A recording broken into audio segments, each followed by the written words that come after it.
Você já se pegou frustrado consigo mesmo por não conseguir fazer o bem que deseja? Já sentiu o peso de uma luta interior, como se, por mais que você quisesse fazer o certo, algo o impedisse? Essa luta não é nova nem exclusiva sua. O apóstolo Paulo descreveu isso de forma brilhante em sua carta aos Romanos, onde aborda a incapacidade humana de viver conforme a vontade de Deus, apenas dependendo das suas próprias forças. Neste vídeo, vamos explorar Romanos 8, 5 a 11, um dos textos mais profundos da Bíblia, onde Paulo nos mostra como o Espírito Santo é a chave para vencer essa batalha interna e experimentar uma vida plena e cheia de paz. Fique comigo até o final, pois essa mensagem pode transformar a sua visão sobre a graça e nova vida em Cristo.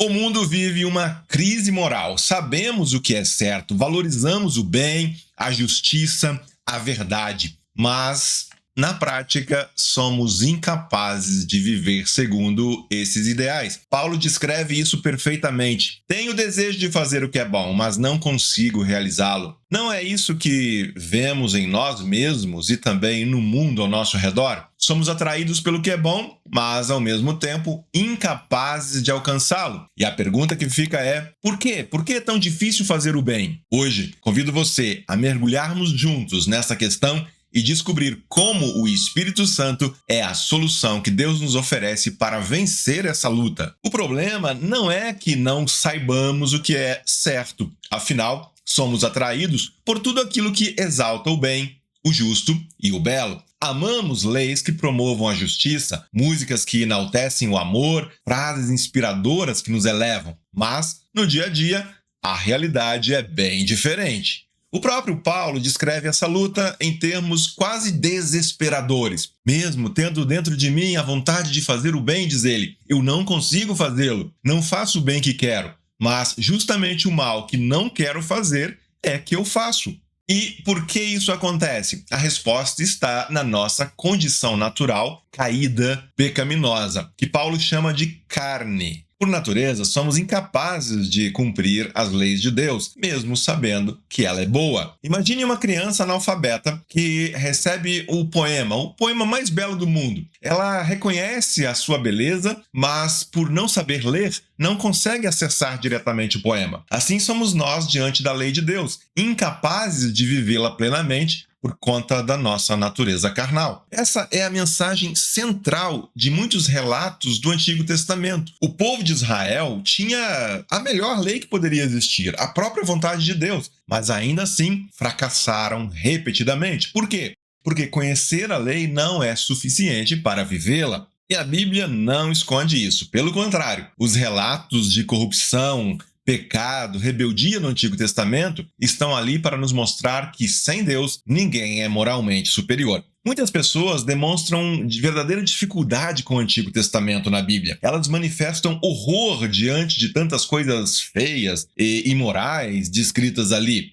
Mesmo quando paramos para analisar as atitudes de pessoas que são identificadas como o povo de Deus, o povo de Israel, a situação não é diferente da de outras pessoas de outros povos. E então, achamos que é melhor deixar o Velho Testamento de lado. Mas o fato é que é exatamente isso que a Bíblia quer nos mostrar, que, a depender de si mesmo, ninguém é capaz de viver segundo a lei. Ninguém, por mais que saiba o que é bom, justo e correto, consegue cumprir a lei de Deus. A Bíblia não apresenta o relato de um povo moralmente superior diante de um mundo imoral. Paulo deixa isso muito claro quando diz que não há distinção, pois todos pecaram e estão destituídos, separados da glória de Deus. Essa é a realidade da carne, incapaz, rebelde e inclinada para a morte. Mas essa não é toda a história. Paulo não nos deixa na desesperança. Ele revela que onde o pecado abundou,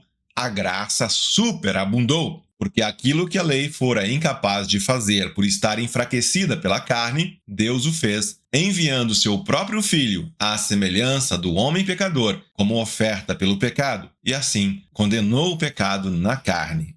Cristo não veio apenas para nos livrar da condenação, mas também para nos dar o Espírito Santo, que nos capacita a viver de acordo com a vontade de Deus. Sem o Espírito, permanecemos escravos da carne, mas com o Espírito, somos libertos para viver uma nova vida. E é exatamente isso que Paulo destaca em Romanos capítulo 8, os versos 5 a 11. Há dois tipos de mentalidade: a da carne, que leva à morte, e a do Espírito, que traz vida e paz. O que tem ocupado a sua mente? Invejas, fofocas, orgulho, coisas que nos distanciam uns dos outros, nos distanciam de Deus e da sua vontade? Ou você tem procurado se ocupar com as coisas que edificam, que refletem Deus e trazem vida? Somente quando somos guiados pelo Espírito podemos experimentar verdadeira paz. Paulo conclui essa passagem de Romanos 8 a que nos referimos, com uma promessa maravilhosa. Se o Espírito daquele que ressuscitou Jesus dentre os mortos habita em vocês, aquele que ressuscitou Jesus dentre os mortos concederá vida a seus corpos mortais também, mediante o Espírito que habita em vocês. O mesmo poder que ressuscitou Jesus está disponível para nós. Essa é a esperança final da nossa fé. E assim como Cristo ressuscitou, também seremos ressuscitados para uma nova vida. Diante de tudo isso, o que podemos fazer? A resposta é clara. Precisamos viver segundo o Espírito. Isso significa que nossas mentes, corações, as nossas ações devem estar alinhados com as coisas de Deus. A lei, por si só, não nos dá a vida, mas Deus, em Cristo, nos oferece vida verdadeira. Então eu pergunto para você,